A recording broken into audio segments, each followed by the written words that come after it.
to win hearts and minds and partly to hunt Taliban.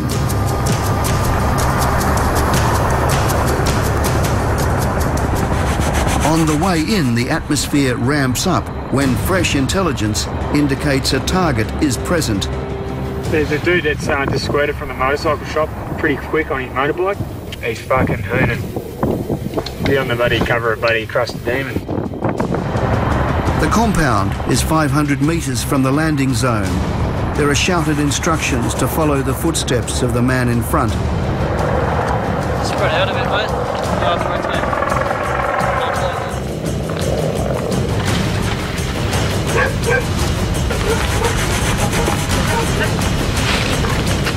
So essentially, during the flight in, we received more intelligence indicating that persons of interest are in these certain compounds. We've had to adjust the plan to cater for that.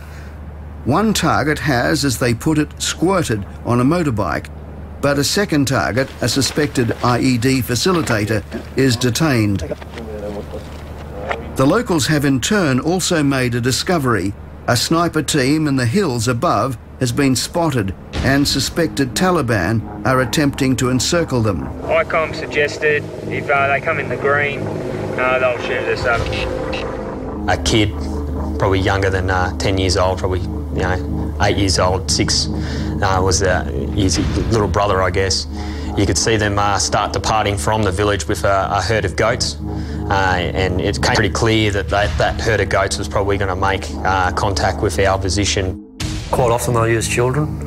The children will come up into our positions within the green belt, come up just having a look at us, then they'll walk off and report. And we've seen them, you can see them walk off and then report to adults. Hey, brother. Yep. We've got a tunnel down here. Back in the compound, caches are found, but they are empty. We're not finding weapons or caches within compounds. They're all in adjacent fields. Local nationals who have seen it all before seem to take the intrusion in their stride. And what about the bad people? How do they treat you? Through an interpreter, I asked for their reaction. He said no bad people have ever even came for him to even know how to answer that question. He says you will be lucky if you even saw one in the mountain right now. The men say there are no Taliban here, that they are farmers trapped in the middle. The soldiers are sceptical. Asking these people which side they're on can often seem to be pointless. They're obviously going to be on the side of their family, their tribe, and whichever powerful force happens to be around on any given day. It's an extraordinarily difficult question to answer which side they're on. And of course, that's the problem that the soldiers face every single day. Soon after, the men are detained when ammunition and detonators are found by the Afghan Partner force. Oh, they're actually very good. They'll find stuff that we can't find with all their technology. More and more operations are now like this, with no shots fired and suspected Taliban taken into custody. They are held in this detention facility at Tarin Kot. Within approximately 4 days, if no prosecutable evidence is found, they are given a sum of money and released. More and more, the work of Special Forces soldiers has come to resemble conventional policing. While the Australian Federal Police has a training role in Uruzgan, they do not go outside the wire. It's often said that the best classroom is the battlefield. Is that limiting for you? It is limiting, but there's reality. You know, you have to look at each mission, what's safe, what's not safe. I think some of the things that the SOTG get involved in, potentially we could be there. Some of the other things, it's really their domain. It's what they train for. It's high risk. Dramatic raids. Gavin Ryan used to run the Piranha task force that investigated Melbourne's gangland murders. So, Gavin, it's a bit like out of the frying pan into the fire for you, isn't it? Yeah, the 29 years at Vicpol were great. The last 5 years were, at Piranha were the highlight of my career, and I always wanted to represent my country overseas, so this opportunity came up. So a challenge along the lines of building a police force in a community with a literacy rate of 5% and complex tribal and family ties to the insurgency is not so steep. So tell me a little bit more about the process of applying rule of law to what has been for centuries a lawless environment. Yeah, very true. Not a very hard task for everyone involved. It's Australia back home. It's like coming in and transplanting a completely different system. When the soldiers talk about resolution in Afghanistan, they frequently say there is no one solution and no single battlefront.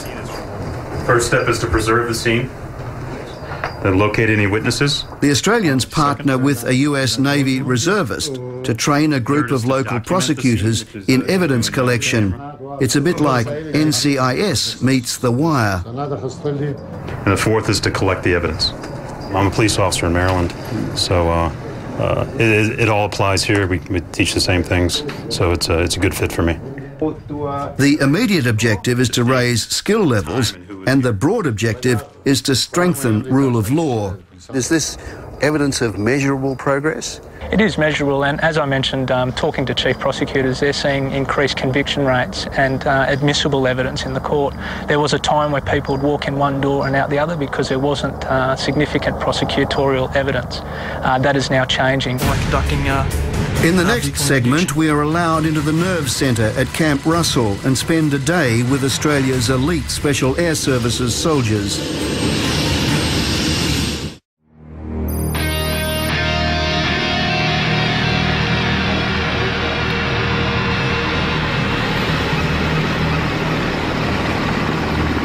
One of the biggest changes to occur on the battlefront is revealed through this next unique experience. What targets are we likely to be able to prosecute today, and what effects we can achieve on the network by targeting these people. So have there been any developments? Yes. Last night we had a fair bit of information that came in that's enabled us to develop a series of mission plans, I guess you could say, that are basically sitting on the shelf waiting for this morning. So that's what we're about to see? Yes. We are entering the Special Operations Command and Control Centre to start a day with the SAS. This is where the battle is monitored, where the intelligence accumulates, and where what matters even more than the fighting, the thinking, is done. We've had plenty of occasions where we've had intelligence that's given us a start point, and then we start bringing other layers and fusing other forms of intelligence over the top. It might be an initial rumour that starts from within the local population, and then we use some sensors to confirm whether that is true or not. In the ready room alongside is another practical asset, the US Army Air Wing. We're going to launch a morning vehicle interdiction package up towards Kalach. We've got some reliable intelligence suggesting a few of the key insurgent commanders from up that way are starting to be pushed back in. To respond swiftly to intelligence alerts, the SAS needs helicopters. Everybody's playing for helicopters.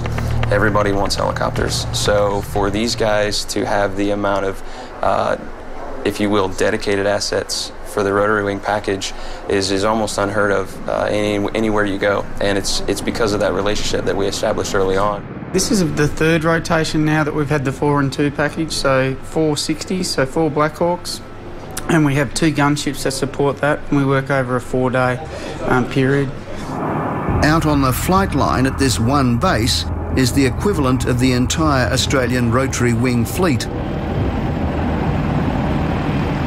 Earlier this year, a US Black Hawk with the SAS on board chased down a major Taliban target, codenamed Wiggum, as he tried to outrun them on a motorbike.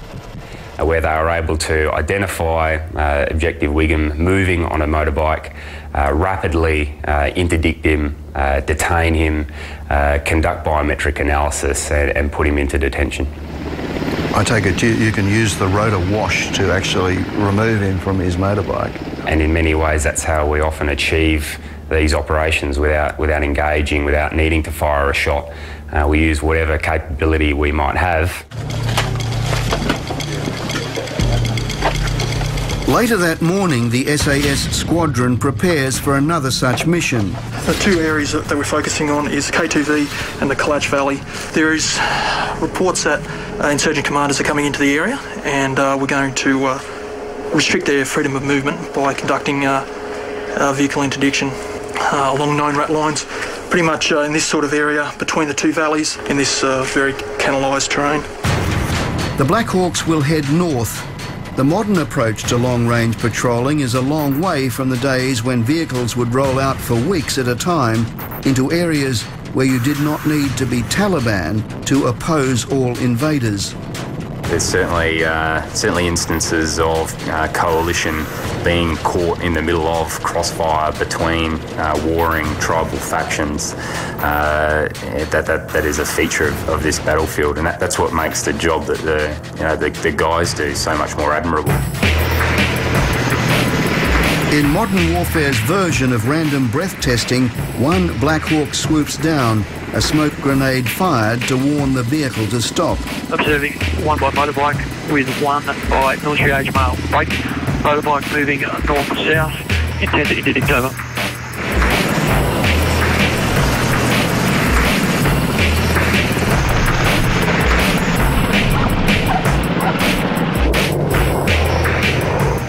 As with random breath testing, there's a lot of tedium and the occasional jackpot.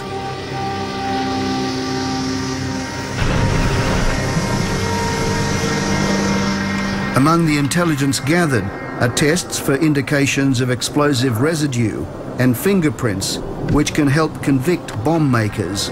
Ask him if he knows of any Taliban in the area. یا ولا کس معلومات لري زه خپل موټروان سره موټر چلوم دا اوس چې کوی کې یو څه کخت ورک دي. Because back a few days ago and everything, they would walk around the village and everything, but right now they disappeared.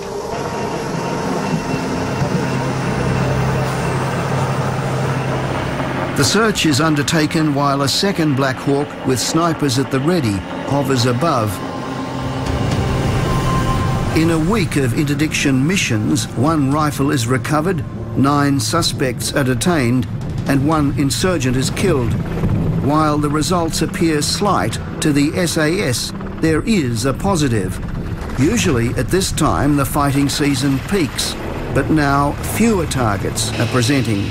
Some of them are the very senior levels who feel that they've done their bit and that they have no desire to come back and risk their lives anymore. Next we go to the vexing question of trust following a series of fatal attacks on Australian soldiers by their Afghan partners.